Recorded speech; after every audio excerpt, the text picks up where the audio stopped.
आज आमर राष्ट्रीय सभापति माननीय श्री जेपी नड्डा जी संध्या समय भुवनेश्वर रे पहुंचे। पहुंचला पर भुवनेश्वर एक भारतीय जनता पार्टी द्वारा लॉन्च होता सुभद्रा योजना से कार्यक्रम उपरे गोटे सभारे उद्बोधन देबे एवं आसंता काली सकाळे लिंगराज मंदिर माउसीमा मंदिर ठारू लिंगराज मंदिर पर्यंत एक विराट रोड शो कार्यक्रम रे जोग देबे।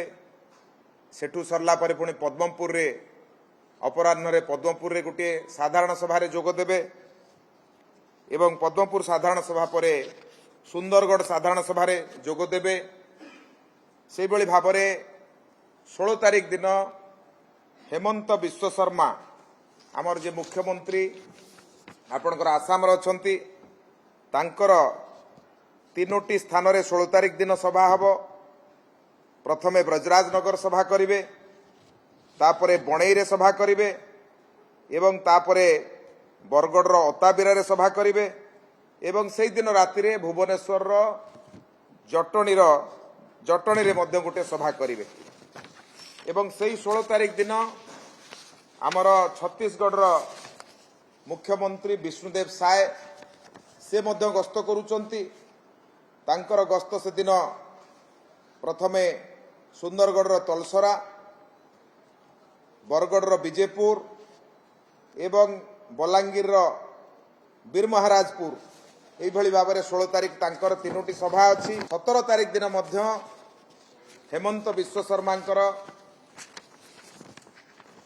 सभा गोटे आपणकर कवि सूर्यनगर, द्वितीय सभा हम तांकर कंटाबांझी, तृतीय सभा हम लोईसिंगा एवं पुणी संध्यारे सत्यवादी एवं पिपिली एभली 5टी सभा से करिवे।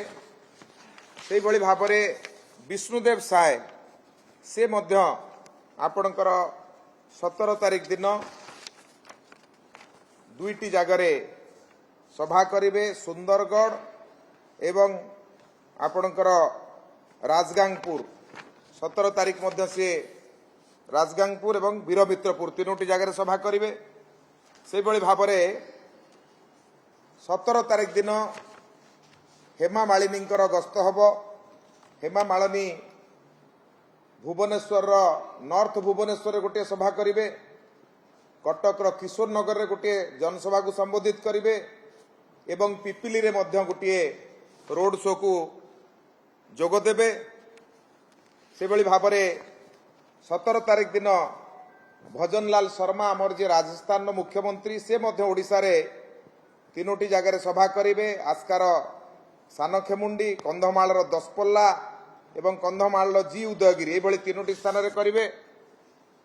रेल मंत्री मान्य अश्विनी वैष्णव सी 17-18 2 दिन धरी गस्त करिवे। 17 तारिख दिन कटक नरसिंहपुर रे सभा करिवे एवं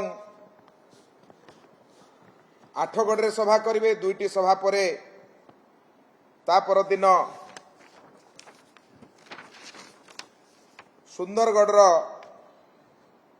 सुंदरगढ़ लोकसभा क्षेत्र रे सुंदरगढ़ रे बणई रे गोटे सभा करिवे। सुंदरगढ़ लोकसभा क्षेत्र रे 2टी स्थान रे से दिन सभा करिवे।